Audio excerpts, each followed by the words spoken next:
Ang pag-uusapan po natin ngayon guys ay tungkol sa end of service benefits ng mga domestic helpers sa bansang Saudi Arabia. Alam po natin na maraming employer ang hindi sumusunod lalo na pagdating sa mga end of service benefits. Kahit pinakita mo yung advisory na nilabas ng ating MWO, hindi pa rin sila naniniwala. Sinasabi nila na kasinungalingan yan at hindi totoo. Hindi sinusunod ng mga ibang employer lalo na pagdating sa mga end of service benefits, bilang isang OFW, karapatan mo pa rin malaman kung ano yung mga karapatan mo at pwede mong makuha sa iyong employer. Eto guys, panoorin po natin si Labor Attaché Fidel Macauyag ng Polo Jeddah. Ang mga HSWs natin are entitled to ESB only after they have served 4 years and up.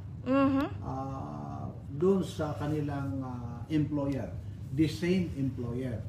So, ibig sabihin, pagka hindi mo pala na-reach yung 4 na taon na paninilbihan sa iisang employer, ay hindi ka entitled ng ESB, end of service benefit.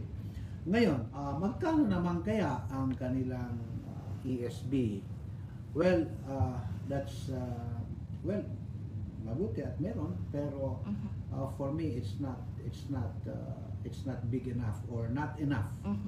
And ang magiging ESB nila ay 1 month after serving 4 years. 4 years. Oh. Ibig sabihin 1/4 of their salary every year of service. Pero may qualification pa. Kailangan ay tapusin mo yung 4 na taon na paninilbihan continuously, Ma'am Silda. So, ibig sabihin, 4 na taon pulabat and then makakuha sila ng 1 buwang sahod. 1 buwang sahod. So, 4 long years. Ilang beses na rin po natin ito pinaliwanag at ginawa ng video tungkol sa end of service benefits ng mga kasambahay sa bansang Saudi Arabia. So, pag naka-4 na taon ka sa isang amo, meron kang end of service benefits. Meron kang makukuha 1 month salary. Tungkol naman sa inyong mga vacation pay, pag natapos ang 2 taon na kontrata nyo, kausapin nyo sa employer nyo na kailangan yung vacation leave nyo with pay yon. Kung hindi naman niya ibibigay bago kayo magbakasyon, yung ibang employer binibigay yan pagbalik ni OFW. Kung gusto niyo namang habulin guys ang inyong mga end of service benefits, pwede naman po kayong magreklamo sa ating MWO. So tutulungan po nila kayong makuha kung ano yung karapatan nyo bilang isang OFW or tutulungan po nila kayong makuha ang inyong mga end of service benefits.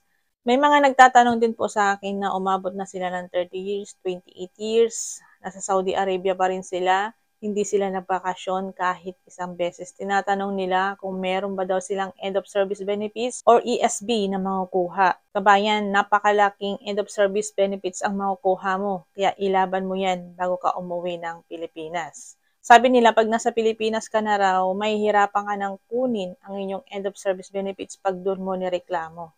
Kasi kami that time, galing kami ng Brunei, 7 kami umuwi. So, nag-file kami ng case sa POA pa dati.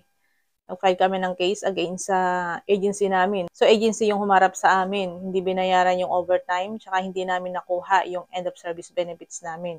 Hindi kami nagkasundo ng agency namin sa POEA, nilipat kami sa NLRC nung kami nag-hearing. So, nakuha naman namin. Dati pang POEA, wala pang DMW. So, ang sabi nila, may hirapan na daw kunin ang end of service benefits pag nakauwi na ng Pilipinas. Kasi magpapa-apostle ka pa. Yung mga requirements mo, ipapadala mo sa embassy para yung embassy ang magpa-process nun.